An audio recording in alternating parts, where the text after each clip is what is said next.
You were sitting there again. The cursor is blinking, a rhythmic, mocking heartbeat. You have the ideas, you have the talent, but your hands won't move. You look at the clock and 4 hours have vanished into a black hole of researching and preparing. Society calls this procrastination. Your friends call it being a perfectionist, but they are looking at the symptoms, not the disease. You feel a crushing weight in your chest because you are terrified that if you start and it isn't a masterpiece, you'll have to admit the truth, that you might not be who you think you are. You aren't lazy.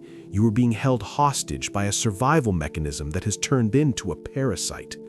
To understand your paralysis, we have to look at the clinical error in your evolution. Your brain is a relic. For 200,000 years, your nervous system had one job: keep you alive. In a kind environment, the world of our ancestors, threats were physical: a lion, a cliff, a poisonous berry. But you live in a wicked environment.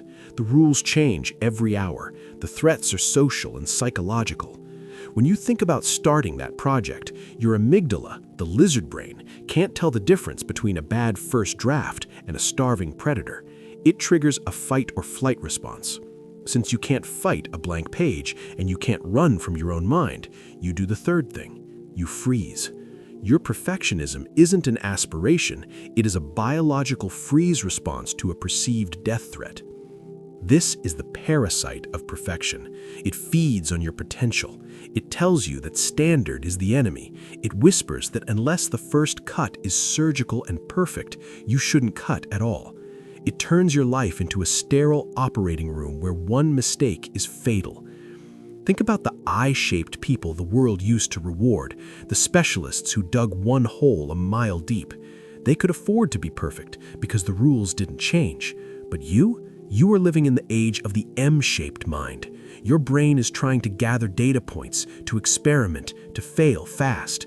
But the parasite won't let you. It keeps you locked in the planning phase. You have a graveyard of half-finished thoughts, not because you lack grit, but because you're trying to build a cathedral before you've even learned how to mix the cement. What happens if you don't kill the parasite? You end up like the beautiful ones in the Universe 25 experiment. You become physically healthy, but psychologically dead. You stop breeding ideas. You stop socializing your work with the world.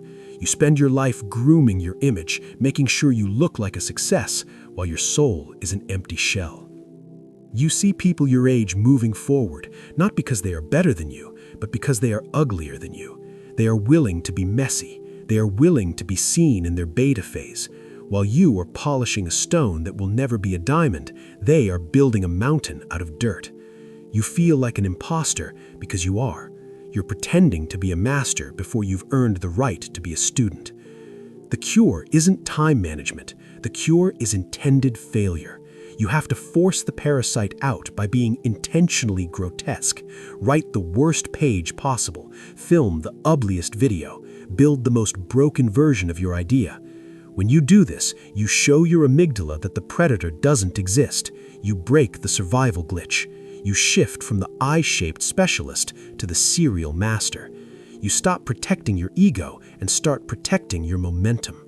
The M-shaped future belongs to the people who can synthesize chaos into something real, not the people who waited for the perfect moment that never came. Stop apologizing for the graveyard of hobbies in your past. Those were just the semesters in the university of your own making. You were never meant to be just one thing. You were built to be the bridge. But a bridge that isn't finished is just a pier that leads to a drop-off. If you're ready to kill the parasite and start building again, drop a hammer emoji in the comments. Let us know what project you've been sitting on. It's time to make something ugly. Subscribe if you're ready to see the world through the clinical lens. We're just getting started.